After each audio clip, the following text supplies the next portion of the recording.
We'll call this meeting to order. I left my agenda upstairs. This is a special meeting of Oklahoma County Jail Advisory Committee. Notice that the meeting was properly posted on Friday, August 11, 2017. The first item of business is discussion and possible action to approve the minutes from special meeting July 28, 2017. Any discussion, changes, amendments, modifications? Move approval. Second. Okay, there's a motion and a second. All in favor say aye. Aye. All opposed? I said, I forgot to say aye. So we will call that motion carries unanimously. Okay. If it is okay with members of the committee, we'll probably go a little bit out of order today just to accommodate our guests that we want to hear from. So we'll skip down to number 6, which is just discussion with Oklahoma County Sheriff's Office regarding the potential jail trust. I know that Captain Scuda has been able to attend several of our meetings, as well as Daniel Honeycutt, Esquire, and but we also have Major Herring here and Mr. Blake. And essentially what we've been doing is talking about if we had some sort of jail trust for the purposes of financial oversight, management, things of that nature, what would it look like, what would we want to see. We talked to Tulsa County about their trust, which was really grew out of a dedicated sales tax that they had, and so they set up a trust that kind of went along with overseeing that. Kind of what we've done with some of the MAPS projects and the Citizens Oversight Board with those types of things. So we've heard from them. One of the things that we're going to be discussing later on today is retaining trust counsel to help draft that. But one thing that I think has been fairly clear from our conversation, as well as the conversation that we've had with Tulsa County and others, is that the jail trust is not involved and should not be involved in the day-to-day operations of the jail or in the law enforcement duties. And so we just want to open up a conversation from the standpoint of our chief law enforcement officer in the county. How would you envision a jail trust to help or be of a benefit to the sheriff's office and to the jail? So I'll turn it over to you guys, and anything that you might want to share. And again, if you think that a jail trust is completely unnecessary, then we want to hear that too. I'd counter back at you. What are the benefits that you would see of this? How do you, if you envision having a trust that does not operate the jail, how do you envision that is a benefit anyway? It feels like law school, Danny. I would have been late. And Mr. Hall, No, we just had a classmate who could always turn around the questions back on the professor. He got away with it, but I can never get away with that. One of the my observation in the short time that I've been here, and of course I had a previous stint, was that it seems like we're always fighting, really trying to fight from a commissioner standpoint with the budget board to make sure that we get the funding to the sheriff's office that the sheriff's office needs for law enforcement duties such as patrol, things like that, as well as the jail. It just always seems to take a lot of time, a lot of effort, a lot of energy, right? So I think one of the benefits with having the jail trust is that you have essentially a separate entity that is, that is all they're doing is focusing on the jail funding, making sure that the jail has the resources that it needs to fulfill what it needs to do for the county. So I see there's an advocacy benefit to that. There's an administrative benefit to that, and I think organizational. And so it's just something that's been talked about for years. How do we nail down what the total jail budget is And again, I mean, the Tulsa County one's like $37.8 million, and again, that's straight revenue from their sales tax. And then, And that's just jail. and that's just jail. Not componentable. Right, no, that's just jail. So, that's kind of the thought process, again, not to get in and try to manage daily operations of the jail. At least I know my commissioner's not interested in that. But just that financial component, what are we spending on the jail? What's the proper amount that we need, and how do we ensure that we get that to our jail administrator who is operating the jail? So that kind of gives you, at least from my perspective, and that'd be, I mean, if anybody else has a different perspective that they'd want to chime in with, I'd be more than open to that. No, I agree with what Randy's saying. You know, we've had a lot of issues where we give money and then some people think the money's not going to where it should go to. And I'm not saying that's the case. I'm just saying that that's a thought process with a lot of people. I think with the jail trust, they could drill down and see how much it, costs and how much it needs to support jail operations. I see in the long term, almost every entity, especially the sheriff's department, you can't retain DOs because you don't pay them enough. I think that would be one of the things the trust would look at, is to bring their pay up, so we could keep them on the payroll. And like Randy was saying, that would be their focus, the operations of the jail and the jail only. It would just be a financial trust, no operational trust. I think in the long term, I think it would help the other operations, because that time the sheriff would know how much money he's got to operate non-jail functions. As I sit here and kind of listen to the conversation, you keep coming back to a very key component of the operation and of the trust, and that's funding. Right now, we use Tulsa as a reference, and Randy, you mentioned too, that they do have dedicated sales tax to that. So in Oklahoma County, that's not something we currently have. So you all as the community members, how would you envision funding the jail up front without a dedicated revenue source, without decimating the sheriff's responsibilities outside of that, i.e. courthouse security, law enforcement on the streets as far as patrol goes, as well as serving judicial and civil process. So how do we get to that funding of the jail properly without decimating those areas that are still responsibilities that the sheriff must maintain moving forward? And Steve, you made reference to adjusting salaries of DOs and jail staff, trying to help with the attrition levels and so forth. Well, that requires significant funding. Funding that's not currently there, that the general fund couldn't support, as we all very well know. So trying to get to that point, I think, is the $1 million question. How we do it right, and unfortunately the answer is money. Right. Corrections is not something that ever comes cheap. The SRDOs are definitely on the lower echelon as far as pay rate goes, the regional averages as well as some local. And that's just something that we fought every year. Major Hand can tell you how high our attrition rates are. And would higher pay help that? Possibly. But until that goes into effect, would we really know the impact pay has as far as attrition level goes? And you don't really know that.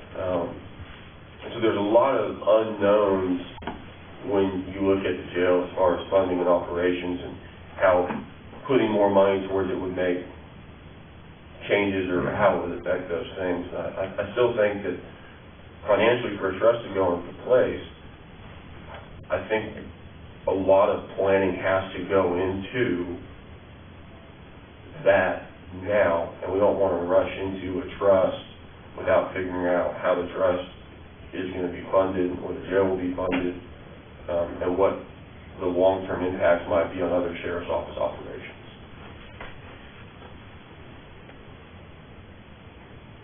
And this is very complex. We haven't identified cost. And I'm just speaking for my commissioners, we're not going to rush into it and enact the trust until we got to retain legal counsel to draw up the trust. We have to look at a lot of different things. I mean, you know, it's going to have to work, and you're right, but, you know, just like I was talking to Jack, you know, before the meeting, you know, they initiated for, you know, court services went over to the jail this weekend. They got 26 or 27 people out that probably would not get out till today. Okay, with all the things that's come into play with the VERA study and stuff, maybe at one point in time, how much I don't know, but maybe the jail population will go down. How much I don't know, but I think there's a possibility it might. That's going to help. As far as inmate medical and inmate food, it's probably not even going to scratch the surface as far as any cost reduction. You know, and we're aware of that. But it's such a complex deal, I think we need to give it our best shot financially. I mean, we could look at it, and I'm just saying this, but the trust may say we need more money than we give you now. I don't know. Yeah, Randy referenced the Tulsa County's budget of 37. That far exceeds right. That's what I'm saying. We're going to see that. And the VERA studies, Major Herron and Undersheriff or Sheriff Taylor have sat on those. I've had the privilege of sitting on a few of those meetings as well. And yes, reducing the jail population is extremely beneficial in the fact that it reduces potential liability. Right. But what those potential liabilities that were reduced could potentially have been is an unknown. Right. You don't know with the community sentencing being in the jail, it's a very beneficial program because it will release them quicker. But we also don't know, well, how much did we save by releasing person A now, because we don't know how long they may have been there or what may have occurred with that one person. Right. So with programs that are put into effect along those lines with reducing jail population, there is no short-term knowns on what that's going to do. You have to give it some time and really assess the long-term of averages. Is it really reducing our population over the long term? And specific costs to inmates that can be quantified are food.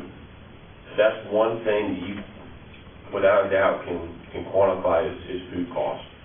With reducing the population as far as inmate medical goes, you reduce your risk pool with the population going lower, but you don't know that if the people that come in with illnesses and are needing the high prescription drug plans or dialysis are still in that reduced risk pool, or if they may have been some of the ones that got out early. Those are all unknowns and you can't necessarily predict those variables. And so it's going to take time with the VERA studies and with some of the plans they put in place, even with some of the things Oklahoma City is doing. We have to kind of take a long-term analysis of that and understand that we won't necessarily see a short-term impact, and we don't know what that impact truly will be without 6 months to a year minimum of that one specific program being in place. Well, but even at that, you're never going to know, Right. because you can't prove a negative. I mean, there's just no way. What we do know is potential liabilities aren't sitting there. I mean, you can look at trends over time as far as, you know, expenses and lawsuits and different things and see what kind of changes there are, but you still never know what outlier you may have gotten out. I mean, and there's just no way to prove that. What we are moving for is a better process, a more efficient way of doing business. And I hate to use the word doing business, but I mean, that's what it is. I mean, it's making sure that we're getting people in and out in a timely manner and using taxpayer dollars in the most efficient way possible. But you're right. I mean, if we're wanting to be able to key down on, we saved $2 million this year because of this program, there's just no way to do that. Well, another thing I want to make sure that you guys are all cognizant of when you talk about population reduction, And then we're also considered funding issues, and, you know, obviously we don't have an incident well there. You know, what we see with Vera and Oklahoma City specifically is our contract continues to go down with Oklahoma City. And so we know that already during negotiations for this current year, they commented that in the middle of it, we're gonna wanna renegotiate and cut it even more. Of course, we're not gonna do that, but the signs are there. When you say contract, do you mean amount per inmate, or do you mean net revenue? Not amount per inmate, but the amount of inmates they're gonna house. Gotcha. And so the reality is, we see that our contract with Oklahoma City has been steadily declining, and that trend looks to continue. And so when we're talking about population reduction, we're also seeing funding reduction. And so that's typically a funding source that we have to utilize because of the level we get funded from the county. So it's important to all these things are tied together. Right, and that goes into what we talked about at BET the other day. There's lots of things outside of the commissioner's control, outside of you guys' control, that play either a part or a huge component of this whole system, and we're asked to solve problems, and there's so many aspects that we can't control. Who's brought to the jail? You guys can't control who's brought there. You have to take them, right? I mean, when they're brought, you don't control that. You don't control when a judge signs off on when to have them released. You don't control when, you know, the DA's office, you know, objects or, you know, moves for continuances, or, you know, I know that everybody's trying to play their part and do, you know, the best job that they possibly can, but those decisions are made elsewhere than the commissioner's offices, and to a large extent, the sheriff's office, and we're asked to come in and try to control this beast that we really don't have a whole lot of control on how big that beast gets, right? So that's really where it gets difficult really, really fast.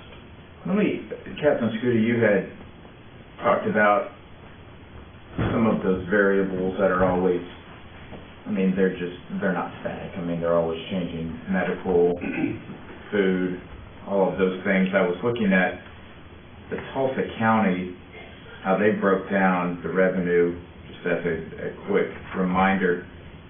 They have, from the tax, they have about $27.1 million that comes in. That's the dedicated revenue.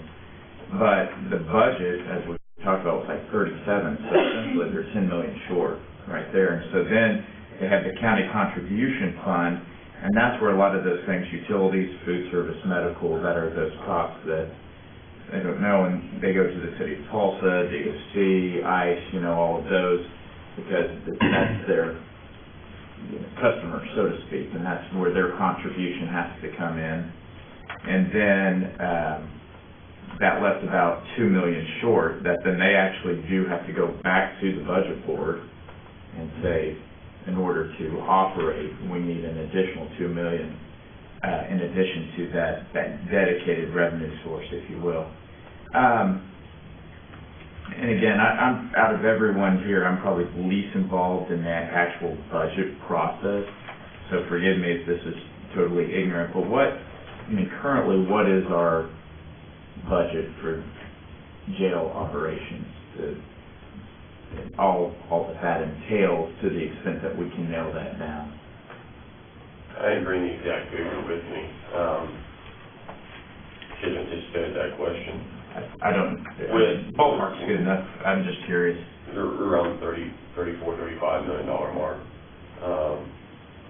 with the way it's currently operated and funded. The vast majority of that, with the budget board's direction, has been shifted to the general fund, with the one exception being revenue generated from the commissary, also supplements the general fund for jail operations now. And could you just walk me through real quickly what the funding sources are? I mean, obviously there's a general fund appropriation, budget board general fund appropriation. The way that the budget board has kind of directed the sheriff's office to operate budgetarily, is the vast majority of it does come from the general fund, and then this year, the way it was approved, is the remainder would be from commissary. Which, part of that money generated from commissary goes back to restocking, essentially, it's how you can look at it as a convenience store type operation. And then the net revenue that's generated from that then goes back and has to be used for expenses that directly relate or impact or benefit the inmates.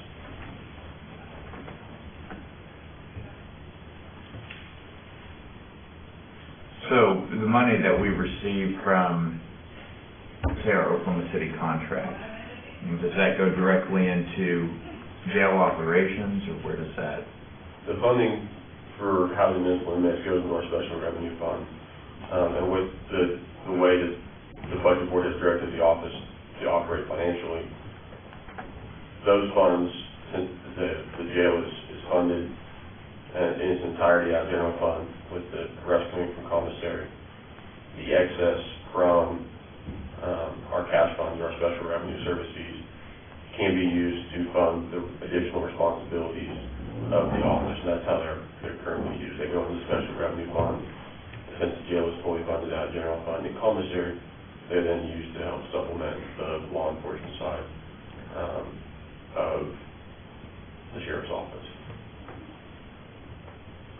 It used to be that general fund was part law enforcement, part general fund. But because of the liabilities of the jail, the budget board pushed to have everything come out of general fund for the jail.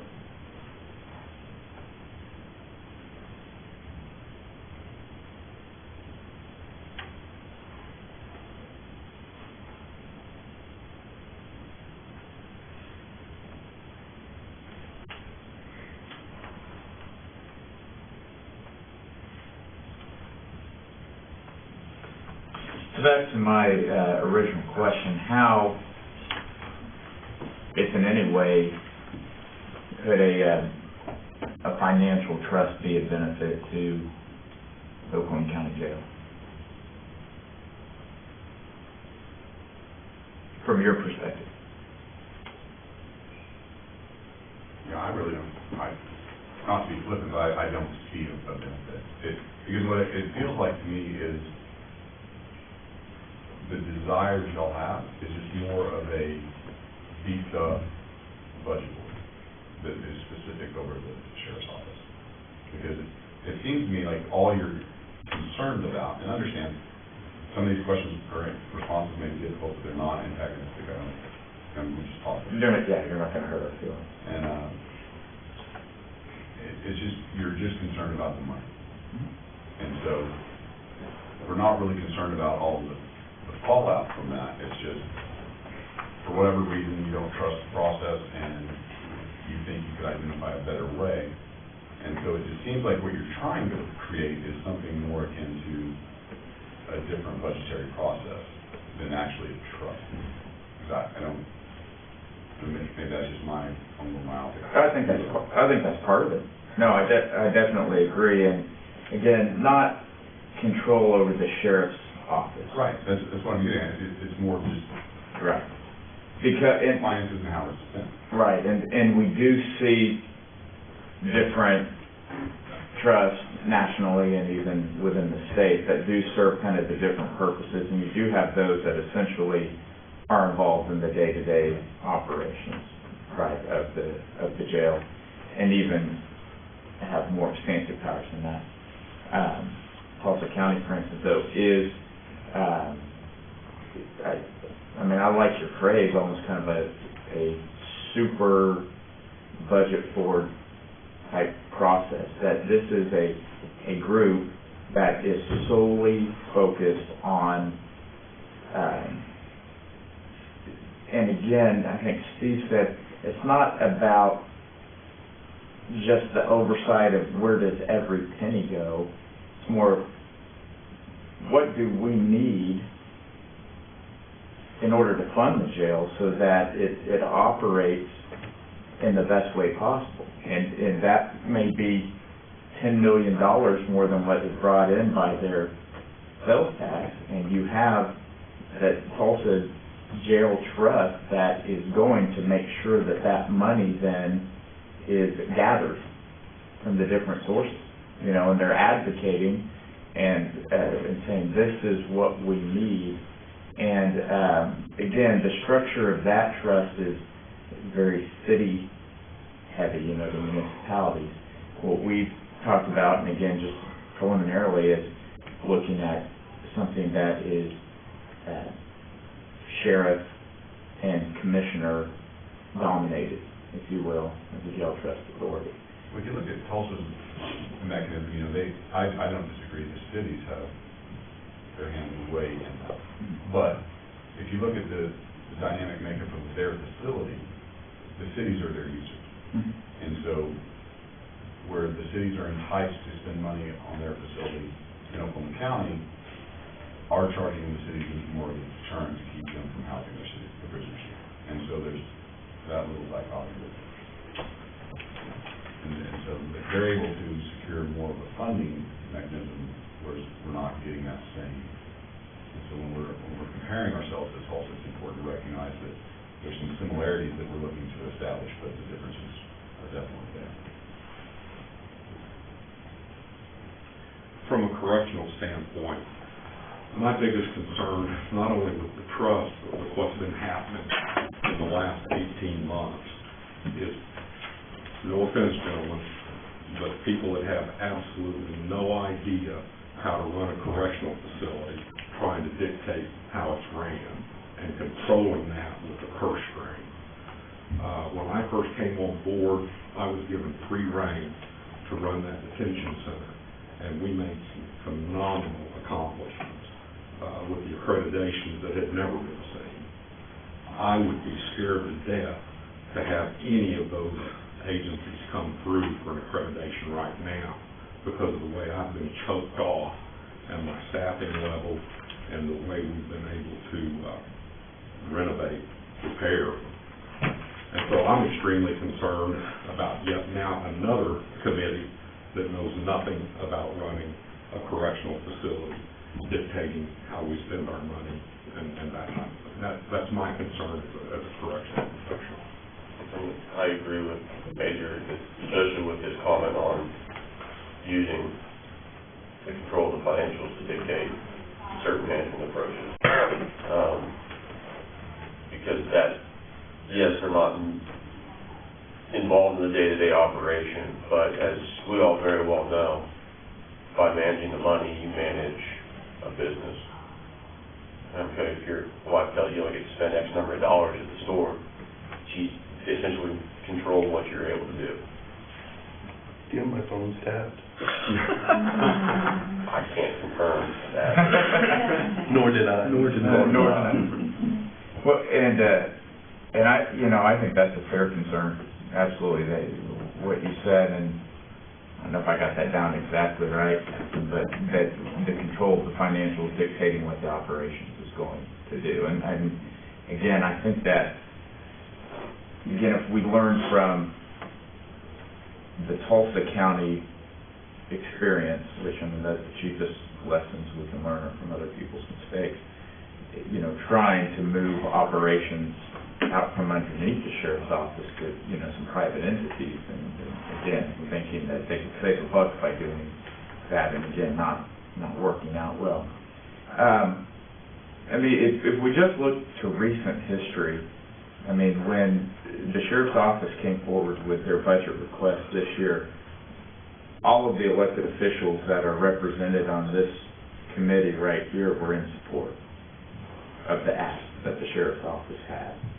And again, because, I won't speak for them, but, my commissioner understands that he's not a law enforcement guy, and he wants the sheriff's office to have the funds that they need in order to do that. But because of the way that our budget process is set up in the county, I mean, we have to scrap for the priorities every year. Going back to one of the initial questions, so, what are we going to do to fund?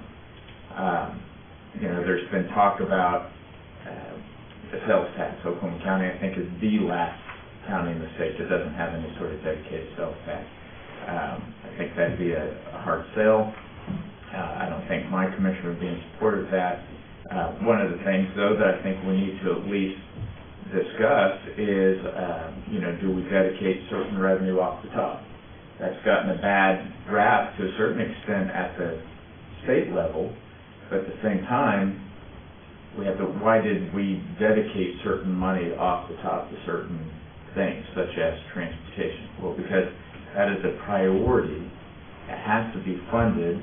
That isn't necessarily politically popular, but, and so it gets wrapped up in the political discussions of, you know, the last 2 weeks of the legislative session, and funding something like a teacher's pay raise is a lot more exciting and politically beneficial than funding, you know, a year road and bridge plan. But that's the reason why those off-the-top monies are the way that they are, is because we have to fund, same thing with the DOC or education and things like that. Now, again, the legislative body then loses some discretion and loses some opportunity to prioritize, and I think that's the rub. But at the same time, those decisions are made for a purpose. I think that's something that we need to discuss is, okay, so what, do we have a dedicated off-the-top amount that could go kind of like the sales tax that Tulsa County has, which would, I think, kind of help with that, you know, this is what we're going to have to spend on jail operations. Now, we know that could fluctuate, and it could be a 4% increase because of medical and food and things like that. And then how do we work that? What pots do we have available as far as county contribution, and then budget board contribution, things of that nature. So the thing is, we don't have the answer to your question about, so where, I mean, how does the funding for the jail trust work exactly? But I think that if there's a certain amount that is dedicated going into jail operations each and every year, I think that's a benefit to jail operations. I mean, that's from my perspective.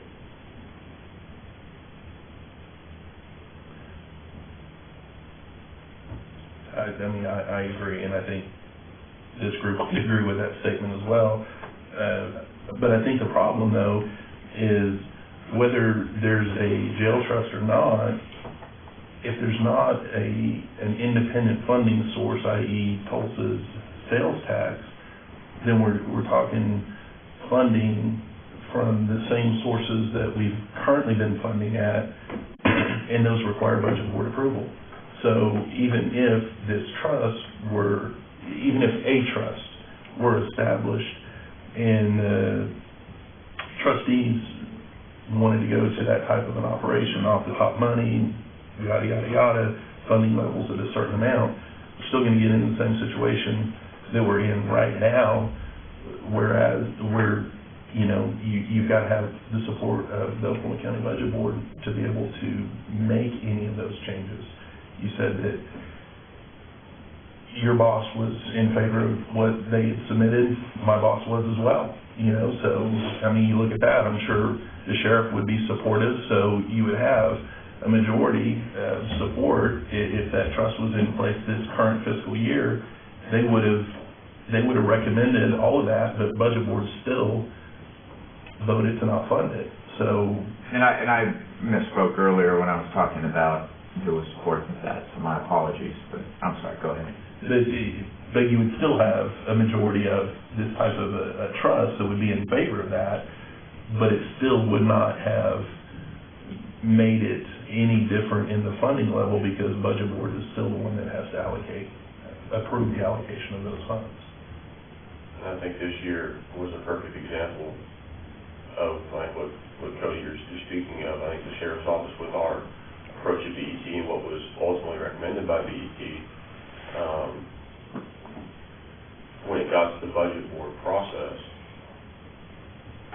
never got the votes it needed for approval, and that funding was then kind of shifted to other projects. So I think you're optimistic in your off-the-top approach, but I think it's a that approach is gonna be extremely challenging. I agree, without a separate funding mechanism, then we're just adding a layer to one pot of money.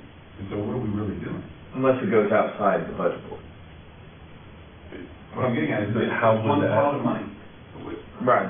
There's no going outside. Yeah, how would that happen without some, whether it's a sales tax or whether it's something else, another funding source coming in that the trust would have? Like, my understanding is Tulsa County, that sales tax money comes in and that trust manages that money. It doesn't make it to the budget board to have decisions on what's gonna be done with it. They manage that pot. And unless there's a pot of money that the trustees manage independent of the budget board, we're still gonna be in the same situation that we're in right now. That's why, to me, when you say what are the benefits of a trust, I don't see a benefit, because we're just talking about the same pot of money that everybody's got currently. And so, I mean, there may be as a solution, another committee or just a modification to the current budget board that makes more sense. But the reality of trying to pretend like a trust is going to have access to funds that aren't currently available to the county right now, it might be premature. Now, that committee it would be an additional pressure point that, they could, try to, convince the budget board. So it's not that there's no merit to it. I mean, they would definitely be able to do that, but at the end of the day, they're not gonna have any control over what's done or not done unless there's some other funding mechanism that comes in. It's just the way I see it.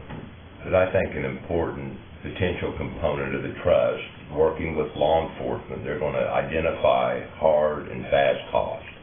Okay, they're gonna be there in black and white, jail operations. This consists of jail operations. And I think that alone is gonna emphasize to everybody, this has to be funded. Now, these gentlemen are right, we're still gonna have a budget process. And I'm assuming that the trustees, if there's a trusted place, they're gonna go to the budget board and say, okay, for jail operations, this trust needs $37.8 million, or whatever that amount is. How much credibility that brings to the budget board, I don't know, but I'm assuming it's gonna be a jail trust recommendation to the budget board. Well, but I think where Mr. Honeycutt's coming from is we kind of have that now with the BEP.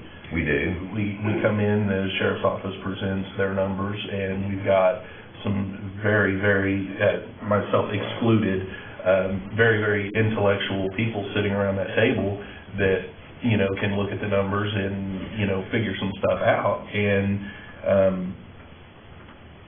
that wasn't heated this last fiscal year, so at the end of the day, we may spend a whole lot of time and a whole lot of effort and wind up exactly at the same starting point that we are right now. Well, and your point's well taken. I get exactly what you're saying. You've got everybody in the ring fighting for the same prize. If you just set up this jail trust and just throw them in the ring, what good does that do? Because you just have another entity and they're fighting for the same stuff. So, your alternative, like we talked about, is some sort of dedicated revenue from the sales tax, like what Tulsa does, that goes straight to that group. Or what I'm talking about is some sort of structural change. The budget board, our DA has made clear, is a budgeting process. That's what it is. The budget board is neither the executive or legislative branch of the county. It is a budgeting process. That's all. And the thing is, structures and processes can be improved. They can be made more efficient. They can be changed. And the thing is, we have a budgeting process that we do at the state level that involves the executive and the legislature. But the thing is, we can change that budgeting process. We've changed it over the years. There's always different ways that we're talking about how we change, improve that budgeting process. So that's one of those things I think we need to discuss is what options do we have, if any, under the statutes, because we can't do anything that the state doesn't give us permission to do structurally. We can't home rule or whatever. But, are there ways to again, talked about making money that's already coming in, right? But dedicated specifically to this purpose, and then putting it under the authority, that the county puts it under the authority of the trust for the operations of the jail. I know that brings more questions than it does answers, but that's why we're here, is to try and talk through this kind of stuff. I think if you are looking at moving funding that currently exists in current funding pools to something of that nature, and I think ultimately when you get someone to look at it, or even what the sheriff's office has already been saying, I mean, there's going to be additional funding that's needed to get it up to par with salary-wise, staffing-wise, other needed expenditures at the jail. It's going to require more than currently exists in our piggy bank. And so, moving forward, how does that happen? We increase the jail without impacting other operations, and that, whether it's the sheriff's law enforcement operation, whether it's the county clerk's operation, or District 3, District 2, District 1, as far as their general fund allotments, and I think that becomes an issue. When you start asking those questions of where is it going to come from and what can have to be reduced to put towards this jail trust, I think you're going to have a difficult time in doing so. And I think that's on the bottom line. Tulsa's model of funding, yes, the trust manages a dedicated funding source. That's what they do. And yes, the general fund does just put in a little bit of a supplement, but it's not to the tune of what is happening here in Oklahoma County of $34 million. I mean, and so if you talk about the approach you're taking of current funds going there, you're talking about some pretty serious hits everywhere else, including constitutional responsibilities of every elected official, from the county clerk to the sheriff's office to the assessor. I mean, those are all difficult things that have to be looked at. I think there's going to be a very large mountain to climb on that.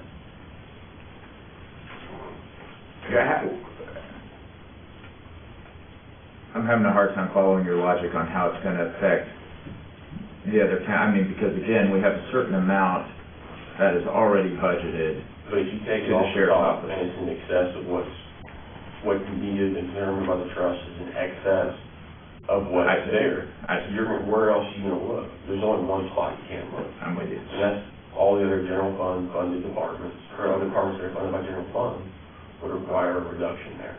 And if it comes from the cash fund of the sheriff's office, it's a major hit to the law enforcement operation, which also has to occur. Over the last couple of years, we talked about using purse strings and stuff to try and put management controls in. Certain things have been justified as far as expenditures or needs. And this past year was our most transparent year, I think, as far as budget presentation, as far as where all the costs go. Yeah, I mean, the budget board now, with every elected official, not just the sheriff's office, but with every elected official, has somewhat control over management decisions, whether it's adding additional staff, giving pay raises. Those are all management decisions that the budget board essentially can stop through funding or shifting the funding. Sure. And so, the same, you talk about management, your purse string, that's I'm with you. the environment right now. Right. And the way that Tulsa County addresses that situation that you talk, again, they don't have what's in excess. They usually fall short from that dedicated revenue. And then they, from what I understood from Mr. Simonson, was the last place they go is the budget board. Next they go to that county contribution revenue source. That is all those kind of other entities that they're going to have to look at contract negotiations and things like that. And how close can we get there? Mr. Clerk? I have a quick question. Isn't the whole reason for the trust that the trust would be set up and the trust would allow for private dollars and different other kinds of monies? And I know that's been talked about. I asked the RDA an opinion about that. Is that legal? Is it feasible? If state taxpayers decided they wanted to designate this much money in Oklahoma County for the first time ever, and we're going to have a stream of revenue for the jail trust, and that way everybody can work on their own, but then it's going to be matched with grants from other areas that will be a fairly complicated grant process, but the trust will handle that, and that in essence will give you all your equations of what you're going to have to work with. Isn't that the whole reason for a trust being set up in the first place? It's not just oversight. It's actually there for a purpose of generating income. Well, I'll check with the DA's office. I think that's a yes or no answer. And Okay. I don't think I think that is what I'm saying is it's wrong, but I'd sure like to know, because No. it's filling some holes. Right, no, I'm not questioning whether that's correct or not. I don't know in my research of trust that has been established for law enforcement jail purposes in Oklahoma for the primary purpose of accepting private dollars as, I don't need it. okay, as a revenue generating type mechanism. Now, the sheriff's office, I mean, you do receive grants now that you apply for and things like that and manage that. But again, I have a list of questions that I keep, but that'll be one. Well, and I think that's an important point. I mean, we talked about sales tax as the external funding source that Tulsa County has. And if we can't get the sales tax here in Oklahoma County, what other potential funding sources are available out there that we can use independent of general fund and your special revenue accounts to be able to fund the detention center? And I mean, if that's a solution, if there's other solutions, I mean, it's extremely important to know what potential funding sources are available. I mean, when it comes down to it, that's really the key component is the financial aspect, the amount of dollars that are going to be available or not available. At the end of the day, I mean, that is the key component to this. When you look at potential funding sources, my recommendation is you've got to look at something that's stable and reoccurring. Cody, you mentioned it's a business. Well, when the jail was initially built, it was built on a premise of a failed business model of housing inmates would fund and operate that facility. So as you look at potential funding sources, you have to look at something that may not run out, that's something that is going to be there and be reoccurring. Grants are definitely a very positive supplement to operations. But as we very well know through our experience and the vast amount of grants that we have looked at, grants aren't always going to be there. The funding for grants do eventually run out or they go away.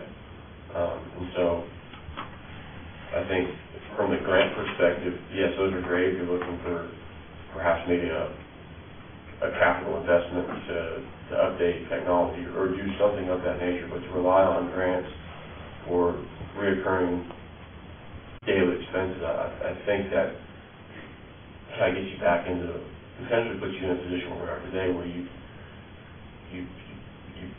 built on revenues, and when those revenues start going away or deplete altogether, then how are you going to keep operating? And so, as a trust, or as you all look at dedicated funding sources, or funding sources in general, make sure that they are reoccurring and somewhat stable, or at least fluctuate with the economy.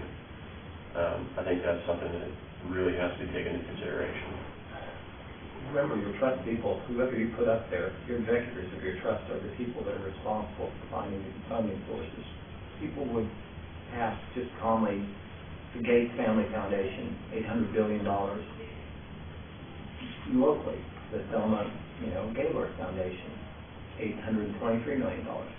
There are tons of places that have money that are dedicated, that are funded for the next 100 years that you can tap into that probably would be very, very happy to talk to Oklahoma County, and if they thought it could be part of this great city that is flourishing into being a major player, I mean, I think people would surprise you guys and trip over themselves to hand it up. I think they'll be really surprised when all of this kind of gets the structure so that people can step in and help. You'll be amazed what's going to happen. But that is my point of view. Thank you. What else from the law enforcement perspective, if anything that you would like for us to look at, consider, mull over, research? Well, again, you just have to make sure that you recognize that the way it currently is right now, detention funded out of general with a portion, well, I say a big pile of our special revenues that are funded out of jail operations slides over to law enforcement. And so what is the effect of putting all the operations under a trust, and the effect has been the ability to use those funds towards law enforcement. So that would probably have to be a supplement from the general separately than our ability to utilize those funds for law enforcement. So in some,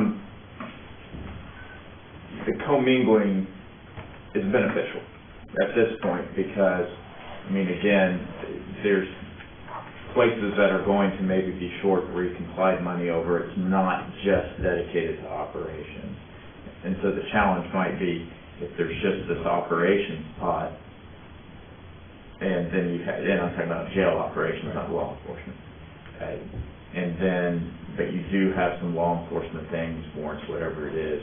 If you need that additional funding, you can't slide that over where you can now. It wouldn't be ours to be a Right. trust. Gotcha. And so I don't consider it necessarily right now commingling because it's all just one pot.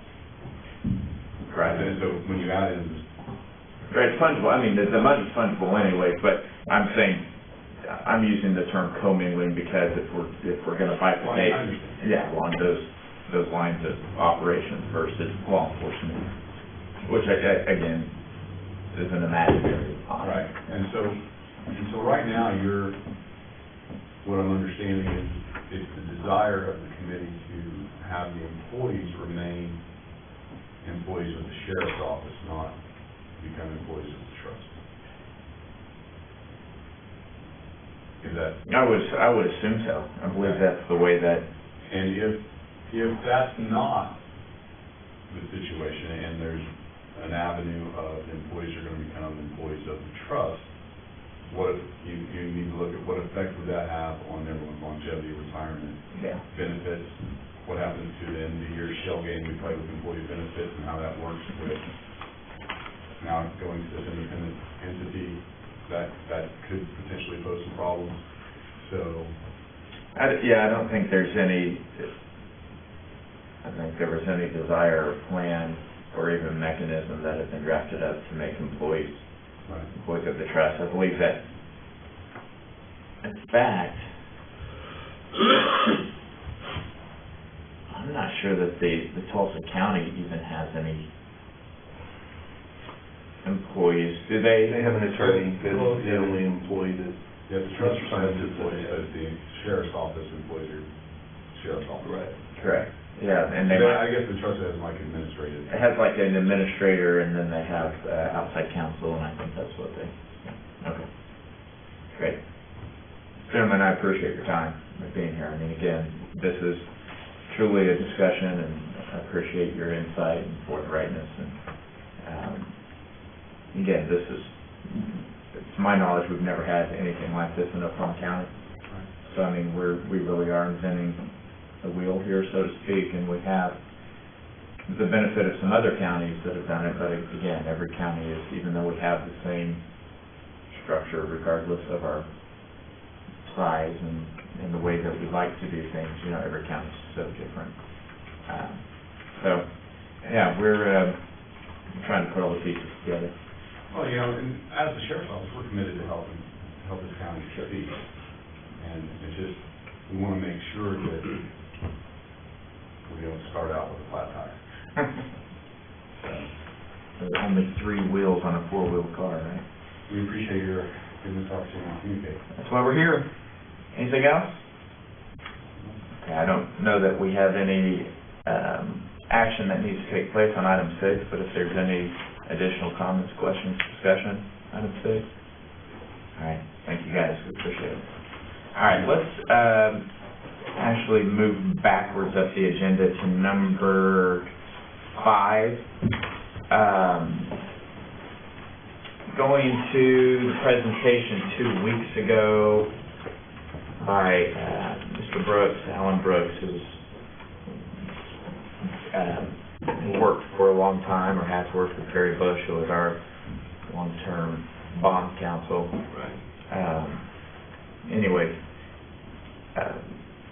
from the perspective of our office, and Rick Buchanan was able to attend, I mean, he is, would recommend, that we recommend, if you will, to the BOCC to go ahead and retain Mr. Brooks, as well as, was it Mr. Bullard who was there? Mr. Williams, John Williams. Williams, okay, Williams from the other firm. And that kind of goes to what you had talked about with the way Oklahoma City has worked with a team approach. Thoughts, comments on recommending to the BOCC that we retain? What kind of pricing structure, and I know that might be hard, that if we retain them, how would that work as far as? I would assume by the hour. Okay. As opposed to paying some sort of retainer that would get charged against. I mean, again, I believe that in the past we've been billed by the hour. I know that recently with the use of Mr. Lester's services, I mean, it was just bills the county by the hour, and then we pay our bill. And I don't think there was any discussion as far as hourly rates or things like that. I wasn't at that. Right, no, there wasn't. And again, with it being professional services contract, I mean, that's something that we would negotiate. I say we, the county would negotiate directly, not us per se.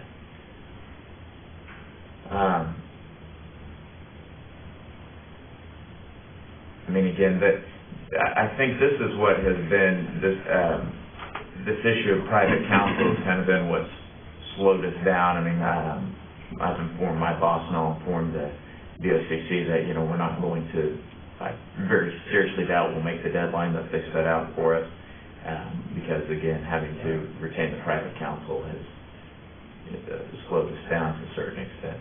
And then we'll talk about kind of meeting dates and how we'll speed that up, maybe under item 7. But right now, I'm just looking, do we pull the trigger on these guys? Do we feel like we need to go through any additional searching, interviewing, anything of that nature before we make a recommendation?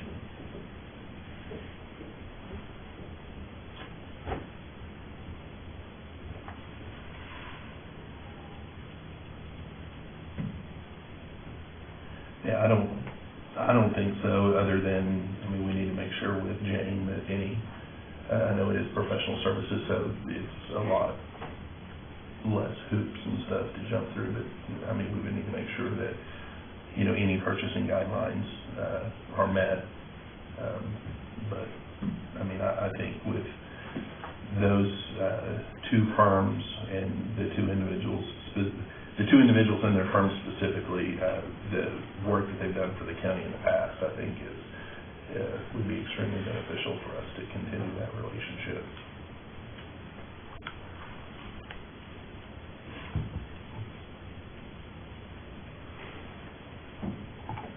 Do I have a motion? Okay, I'll move that the Jail Advisory Committee recommend to the BOCC retain attorneys Alan Brooks in his respective firm and John Williams in his respective firm in relation to legal services regarding establishment of I'll say potential establishment of Oklahoma County Jail Trust. I would second that, conditioned upon purchasing agent weigh in as to the appropriateness of us making that recommendation at this time.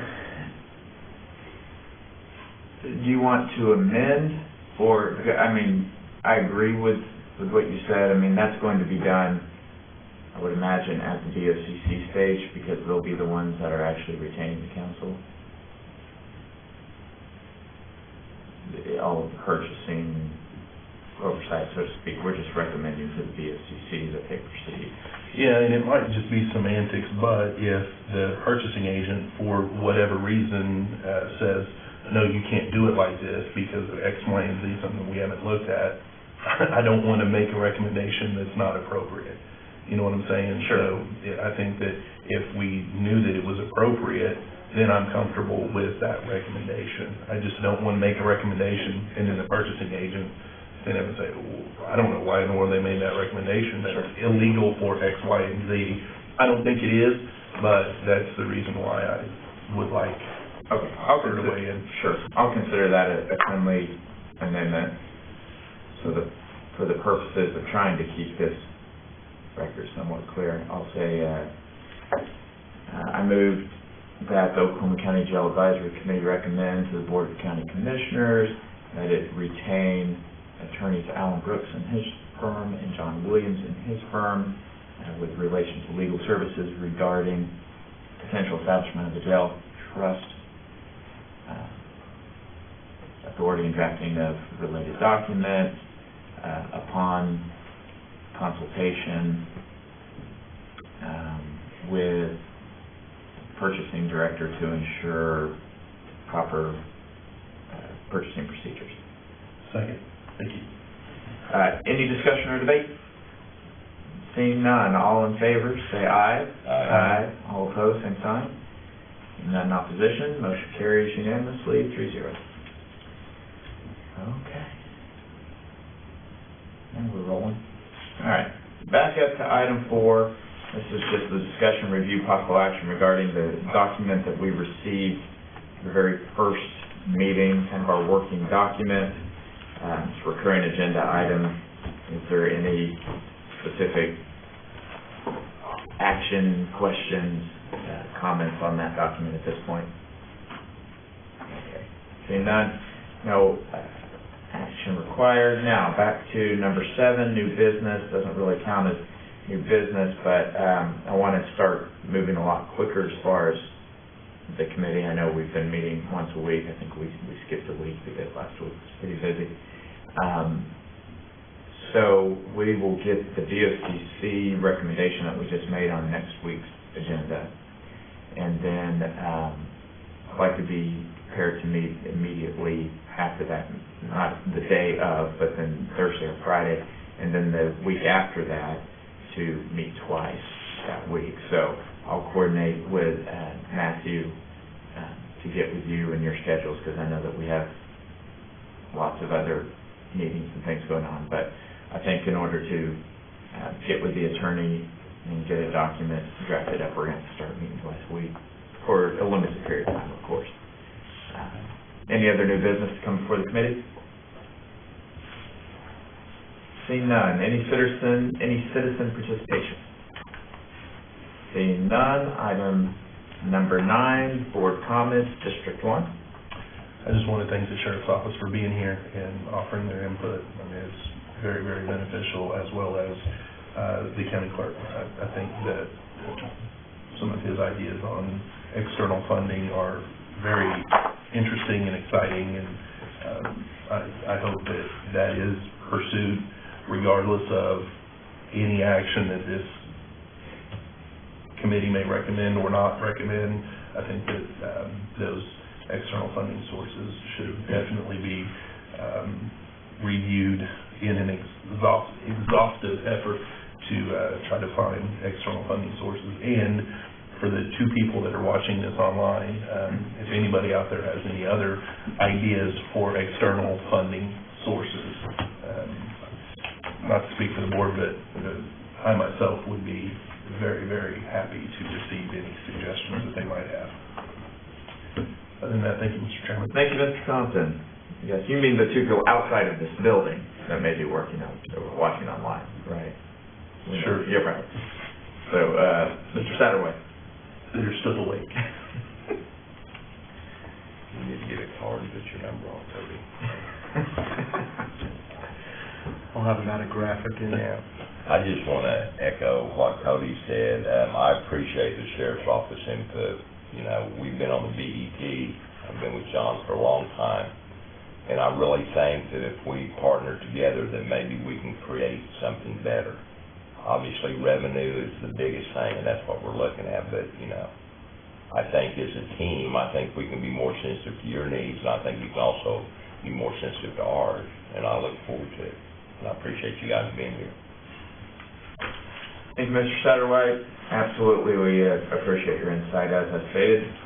Nothing further. Item number 10, entertain a motion to adjourn. So moved. Second. All in favor, say aye. Aye. Aye, we are adjourned.